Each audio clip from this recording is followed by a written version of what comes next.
आज हम अपराध के बारे में पढ़ेंगे। अपराध क्या होता है, अपराध के आवश्यक तत्व क्या होते हैं, इनके बारे में आज हम विस्तार से जानते हैं। अपराध क्या है? यह ऐसी क्रिया या क्रिया में त्रुटि है जिसके लिए दोषी व्यक्ति को कानून द्वारा निर्धारित दंड दिया जाता है। अर्थात अपराध कानूनी नियमों कानूनों के उल्लंघन की नकारात्मक प्रक्रिया है जिससे समाज के तत्वों का विनाश होता है। भारतीय दंड संहिता में अपराध शब्द की व्याख्या नहीं की गई है। सामान्य रूप से अपराध का तात्पर्य ऐसे कृत्य से है जिसको करने से समाज को हानि पहुंचती हो और जो प्रचलित कानून के अनुसार दंडनीय हो। कुछ एक विधिशास्त्रियों ने इस पर परिभाषा भी दी है। ऑस्टिन के अनुसार अपराध वे अवैधानिक कार्य हैं जिनके साबित हो जाने पर न्यायालय अपराधियों को दंड देता है और ऐसे दंड में कमी करने का एकमात्र अधिकार राज्य को होता है। सेकंड, स्टीफन के अनुसार अपराध से अभिप्राय ऐसे अधिकारों के अतिक्रमण से है जिनका परिमाप उस अतिक्रमण से संबंधित समाज में फैली दुष्कृतियों से है। ब्लैकस्टोन के अनुसार अपराध का अर्थ ऐसे लोक अधिकारों तथा कर्तव्यों का उल्लंघन करना जो संपूर्ण समाज अथवा समुदाय को एक समाज अथवा समुदाय के रूप में प्राप्त है। अपराध के कुछ आवश्यक तत्व। जब भी कोई अपराध किया जाता है तब उसमें निम्नलिखित तत्व आवश्यक ही विद्यमान रहते हैं। पहला, किसी व्यक्ति द्वारा अपराध किया जाना। अपराध सदैव किसी ऐसे व्यक्ति द्वारा किया जाना चाहिए जो एक विशेष रीति से कार्य करने की विधिक बाध्यता के अधीन हो। इसका अभिप्राय यह हुआ कि यदि कोई व्यक्ति किसी प्रकार की विधिक अक्षमता से ग्रस्त है तो वह एक विशेष रीति से कार्य करने की विधिक बाध्यता के अधीन नहीं माना जाएगा।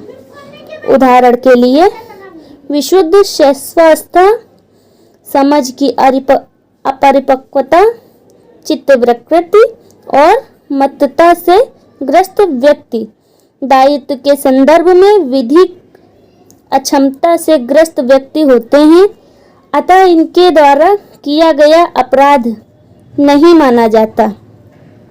व्यक्ति में आपराधिक मनःस्थिति का होना।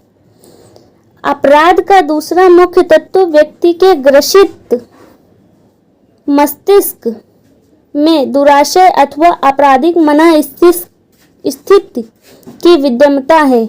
यदि अपराध कार्य दुराशय का परिणाम नहीं है और तथ्य के भ्रम, दुर्घटना अथवा दुर्भाग्य या शैशवावस्था, चित्तविकृति या मत्तता की मानसिक दशा में किया गया है तो वह मनुष्य द्वारा किया गया कार्य अपराध नहीं माना जा सकता। इंग्लिश दंड विधि के अंतर्गत आपराधिक दायित्व का मूलाधार यह सूत्र है कि कृत्य स्वयं किसी मनुष्य को अपराधी नहीं बनाता यदि उसका मन भी अपराधी न हो। अपराध का दूसरा प्रमुख तत्व दुराशय है और जब तक मस्तिष्क में यह दशा साबित नहीं हो जाती कि मनुष्य को आपराधिक दायित्व की परिधि में नहीं लाया जा सकता है। तीसरा तत्व, आपराधिक मनःस्थिति को अग्रसर करने में किसी कार्य अथवा लोभ का किया जाना। किसी मानव के मस्तिष्क में दुराशय की विद्यमता मात्र से अपराध की रचना नहीं हो जाती। विधि की यह मंशा नहीं होती कि वह किसी व्यक्ति को मात्र इस कारण दंड देने की अनुमति प्रदान कर दे कि उसके मन में आपराधिक आशय का जन्म हो चुका है। मनुष्य का विचार मात्र विचारण योग्य नहीं है। मनुष्य का आपराधिक आशय किसी कार्य अथवा लोभ के रूप में अभिव्यक्त होना चाहिए। दुराशय के अनुसरण में किया गया कार्य अथवा लोभ विधि अथवा किसी विधि कर्तव्य के अतिलंघन में संपन्न होना चाहिए।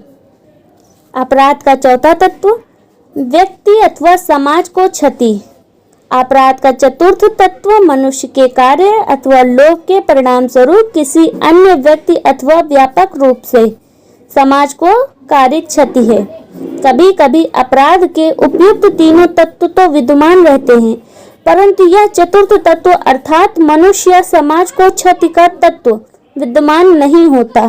फिर भी कार्य को अपराध की संज्ञा दी जाती है, जैसे आपराधिक प्रयत्न, दुष्प्रेरण और षड्यंत्र के मामलों में होता है। यह कार्य को किसी राष्ट्र की दंड विधि में एक लोक नीति के रूप में सम्मिलित किया जाता है, ताकि क्षति कारित होने से पूर्व ही अपराध का दमन किया जा सके। ये रहा अपराध और अपराध के आवश्यक तत्व।